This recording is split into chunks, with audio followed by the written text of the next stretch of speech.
Welcome to Markinan TV! For today's video, ay tatapusin ko na tong ginawa kong vlog since way back 2023 pa. At ito nga po yung outing namin sa Batangas.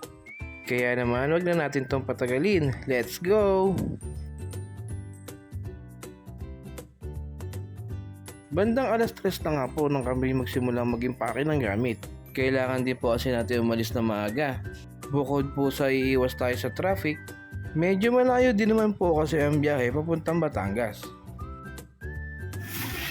Ilawan mo nga, ilawan. At bandang 6:40 nga guys, nandito na nga po tayo sa Tagaytay. At nadaanan na nga po namin tong restaurant ni Idol Chito Miranda. At meron nga pong 5 branch ang JD's dito sa Tagaytay. Sayang lang hindi ko siya nakita ng personal. Tulog kasi ako nung dumaan kami dyan. Dito nga po sa arko na to, naghihiwalay ang papuntang Nasugbo at papuntang Lemery, Batangas. Sa bandang Lemery ang plano guys, kaya habang nasa sasakyan, in-enjoy na lang muna namin ang view.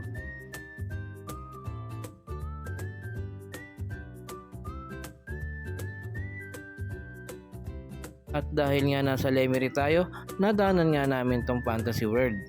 Sayang hindi siya natapos. Pero kahit ganoon, marami pa rin pong pumapasyal dito. At 7:50 nga guys nang dumating kami sa aming destinasyon. Kaso lang may problema. Malayo siya sa beach na inaasahan namin. Sa picture lang siya maganda guys. Tapos tignan nyo naman may taniman pa ng kangkong sa gilid. Ewan ko ba kung saan lugar yan, hindi ko na rin tinandaan. Sabi nga ni paring Meme, dapat naligo na lang kami sa dam. Kaya naman, lumipat kami syempre sa mas magandang lugar. At napadpad nga po kami dito sa Matabungkay, Lian, Batangas. Grabe guys, ang ganda dito at napakaraming tao. At dito rin sa Matabungkay guys, sikat na sikat ang kanilang mga floating cottage. O kung tawagin natin ay balsa. At dahil okay na po ang lahat, oras na para magluto. Yeah! Dami.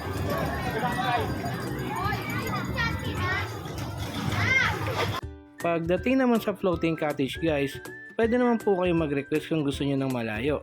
Pero dahil nga marami kaming kasamang bata, dito lang po kami sa bungad.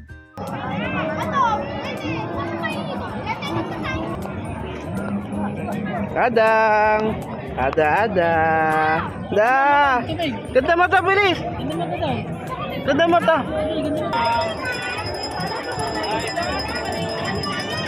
At syempre guys, hindi sila mawawala ng mga sikat na rides. Meron silang boat snorkeling, banana boat riding, at meron din po silang pedal boating. Pero kung trip nyo daw po mag jet ski, kailangan daw po may license. At eto naman guys, lulutuan tayo ng sabaw ni paring Bimbo. Syempre madami tayong pagkain dito guys, magluluto pa ng pansit si Ate Abek. At meron pa nga po tayong inihaw na tambakol. At syempre naman, ano pa bang gagawin? Simulan na natin ang inuman. At dahil ready na nga po ang pansit, kantahan na po natin si Kuya Boy. Happy birthday! Happy birthday! Happy birthday to you!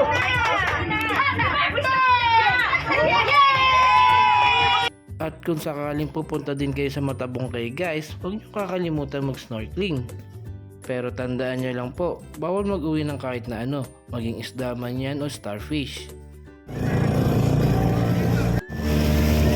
Adam!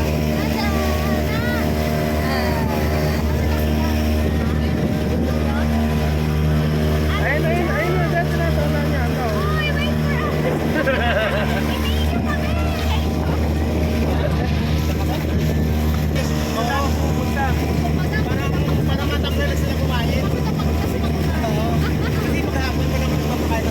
Last mag-sales talk ni Kuya.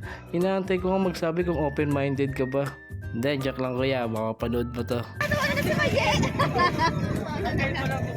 Pwede na. Yan, bebe. Pero kita-kita lino na. Ganda! Ganda! Wow! What? Ano ka muna? Bumaba na, Nonet! Bumaba! Pwede ka na bumaba. Ano pwede na? Pwede na. Una na kayo, ang dami isda oh. Oh, ayan oh, ang dami isda. Wala yung papa niya magdali.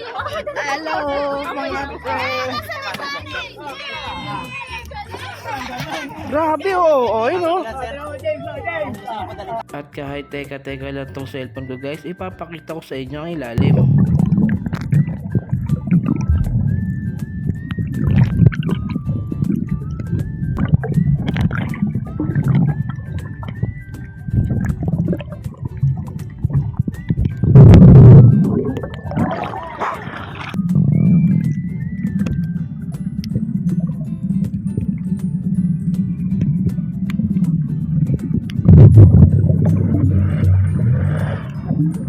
Inay! Inay! May bisita. Oh, sige, sige. May magta... Pa! Bukas masikaso mo yung yan. At pagkatapos nga ng halos isang oras guys, kailangan na din namin bumalik.